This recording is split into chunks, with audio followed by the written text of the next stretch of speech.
What's going on, guys? Jason, welcome back. Adventure Ready. Well, here we go. We got the metal roof on the 40-foot high cube shipping container for the exterior workshop. Got the burn barrel going over here, burning off some trash. Got the Too Tough Turkey. She likes the warmth, but she wasn't really smart with the tail. Singed the back of that sucker. So not the smartest turkey. Anyway, I've been working on this for off and on for about a month now. I used to have two 20-foot shipping containers with a gap in between. I was going to build a roof over, and lo and behold, I realized I just needed more space. So this is a 40-foot high cube, which is 9.5 foot tall, 40 foot long, 8 foot wide shipping container. I have two of them. I have the blue one here, and that's my workshop. I have a red one over here that I installed recently, and this is basically just storage space-wise. So this is literally a disaster-filled 40-footer of just nothing but stuff. I don't even know what half of it is. But so yeah, full storage here. No desire to connect it, other than I will put a roof over top of both of these in the future. I mentioned in other videos. This is my workshop, so I got my tools and things laid out, an area to work on stuff, some lighting, you know, various toys, accessories. And the nice thing is I can lock this up and secure it with these locks. I lock up my toolboxes and lock up everything inside there, so you got a really secure storage for facility or workshop facility, or both. So this is a 16-foot out by 30-foot long lean-to, kind of like a pole barn style, as you can tell by the poles right there. We did pretty good. We ended up losing the grade on the face of this, probably about 1/4 inch off on, like, it's angled from the front face of this pole barn area, the poles that we, you know, the overhang, I guess, that we put the rafters on. So 1/4 inch ain't bad for an amateur builder with some DIY skills. So I was pretty happy with that. But yeah, there's imperfections, and that's just normal. But the whole idea, I wanted to build something exterior-wise so I could bring some lighting out here, pull my Jeep, my van, dirt bikes, whatever, and have more area to work on the projects in the summer months and get out of the heat that these containers tend to build up.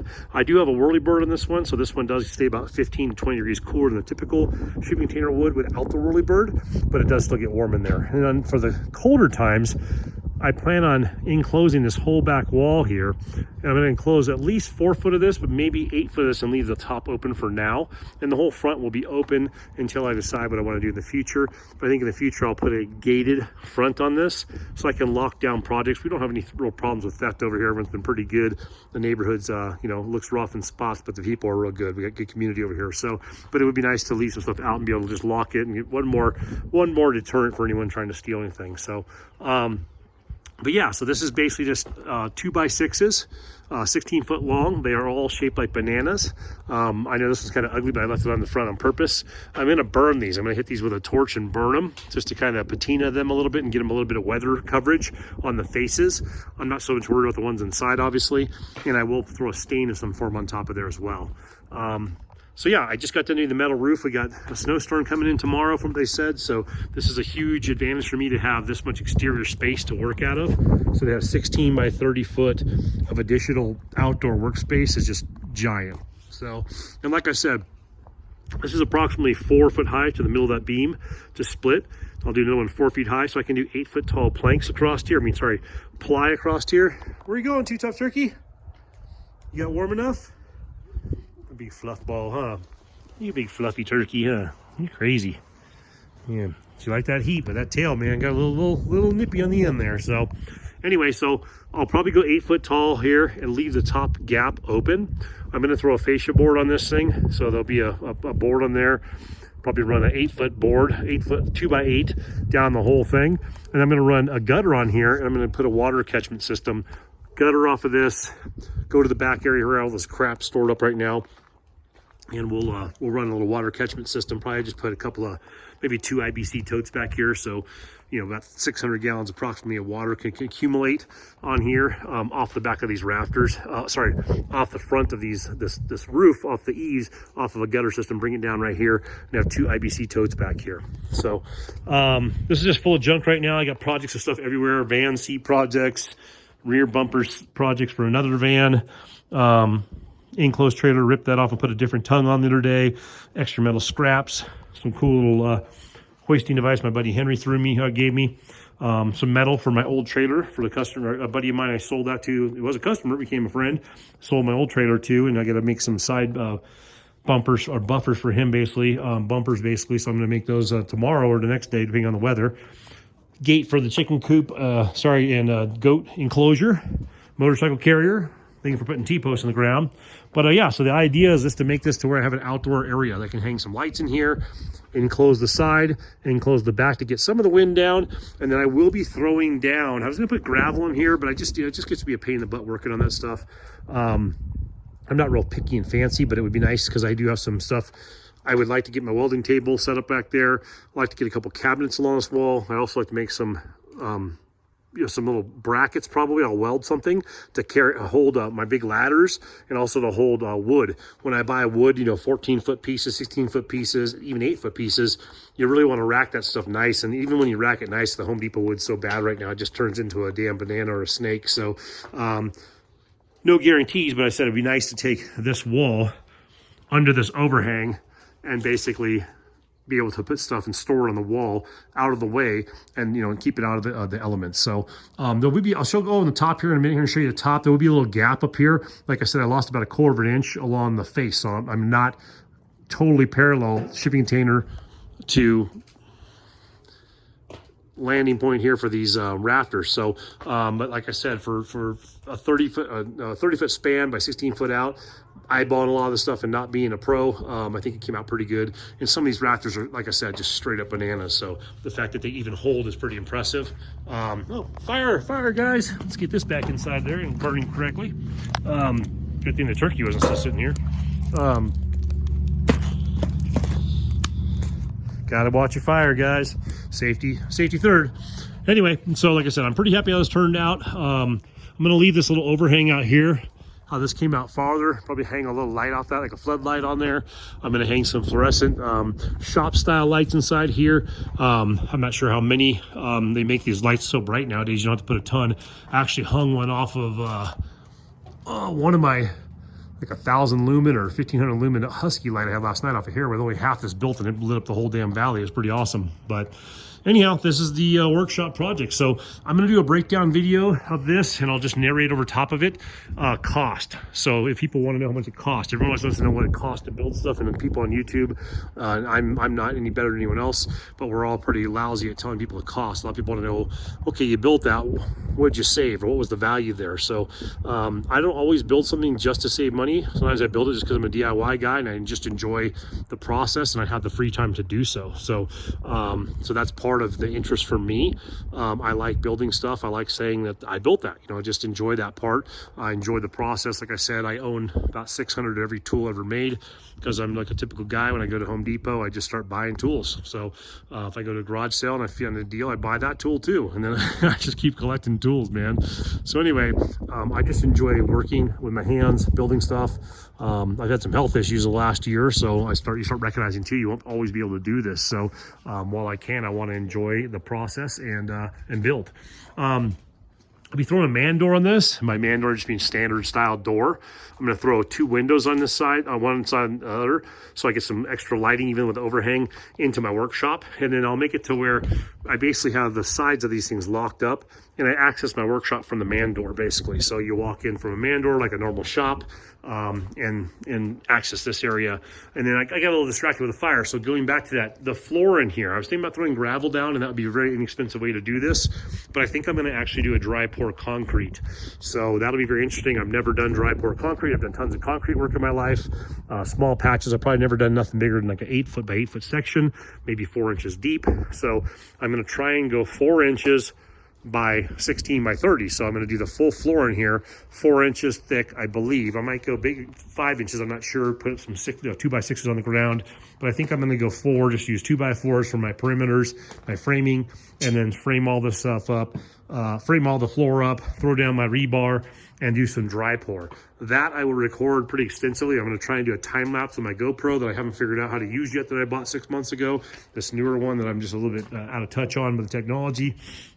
and the memory cards needed. So I will time lapse that, and I will also try and film that in a better, more documented type of version, like a how-to, because I've never done it before. So it'll be really truly a, you know, dummy's guide to dry pour concrete. And there's a lot of those out there, but most of them aren't doing 15 by 30 foot sections. So I won't pour that all at once. I'll probably break it down to 4 pours, you know, pour it, dry it, pour it, dry, you know, that kind of thing. And I'm not worried about a marble finish on it. I want it to be, you know, utility based. So let me take you up here. I'll show you the roof on this thing. And like I said, I will do a more extensive video on this where I break down the costs, materials used, why not kind of thing, and give you guys a better rundown of what I did here for shits and giggles and for purposes if you want to duplicate the process. Like anything on here, comment if you want. You can like if you want, you subscribe if you want. I don't really care about all that stuff. If no one watches these videos, I'm still gonna make them for my grandma and for my mom and for my ex-in-laws to go check out and see what I'm doing and what the kids are doing. But if you have questions on anything I'm building, throw in the comment section. I'm always pretty good about communicating on that kind of stuff and getting back to people. So like I said, this is a 16 by 30 foot array. It's fully sturdy. I mean, you can walk right on it. So we're walking on the joist basically. Be careful, this stuff gets very slick. It was raining this morning and last night, so when I was up here finishing off this morning, it was a little sketchy. I basically overlaid the panels. These are 12-foot sections from Home Depot, or sorry, from Lowe's. And to order 16 footers would have taken about 6 to 8 weeks. And it would only save me about 75 bucks to order special 16 footers as opposed to buying 12 footers, which I used 10, I think about 20 and no 10, I can't remember. So 1, 2, 3, 4, 5, 6, 7, 8, 9, yeah, 10 12 footers, and then 5 12 footers cut in half to give me 6 foot with overlay. You can see here's the line right here of the 12 footers. I have 6 foot underneath with 4 exposed, so 2 foot of underlay, basically that bolt line, that bolt line. So but very sturdy if you're on the seams. Like I said, this is just that Lowe's stuff you buy. They're about 56 bucks per panel, so it's not cheap. It's about $1,000 just in metal, maybe 900 bucks in metal. And like I said, I'll do another rundown that breaks down the wood costs, the hardware costs, retail cost of a shipping container if you wanted to build the same kind of idea, or you wanted to kind of map out what it would cost you to do this on your own property. Here's another container. These are off. This one's not level yet, which I'm not worried about. This one is level because we were building off it. I wanted to level it off. This one's about 4 inches lower in the back. You get back up here, you can kind of see the seam start dropping. These are wind and water tight, guys. So these have imperfections. I got a low spot right here. It's been patched before because it was a low spot. It rusted at one time years back. That's been repaired professionally, no big deal. I will put this up and bring this, you know, even with this cleat in the corner here, and then eventually I'll build a triangular style 4-foot ridge beam roof line on this thing from front to back, and it'll overhang this piece a little, and I'll take this out and make it an access door and use this like a rafter up here. What I was saying on the gap, you can see it here. See how there's a little bit exposed wood right here? So that's my core wrencher, so I lose because I'm not truly plumb along this line and along that line. So not a huge thing for me. Like I said, I'm not a professional builder. I just play one on YouTube, so I'm not that concerned with that whole deal. But I think it came out pretty good. It's gonna offer me shelter, offer a place to do some lighting, and give me an extra area to build. These shipping containers are phenomenal for workshops.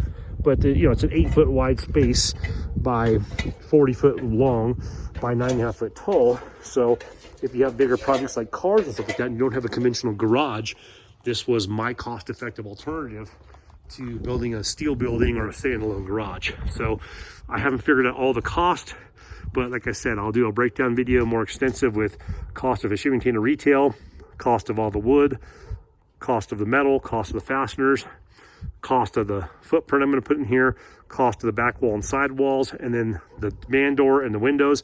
I'll break all that down in a video maybe next month, towards, you know, January, let's say, once I get this all laid out and the concrete done here. So I'll give you a real world version of what this cost to be a true DIY build. And I'm using the same big box stores you guys are using, Home Depot, Lowe's, stuff like that. I don't have any special connections, that kind of stuff.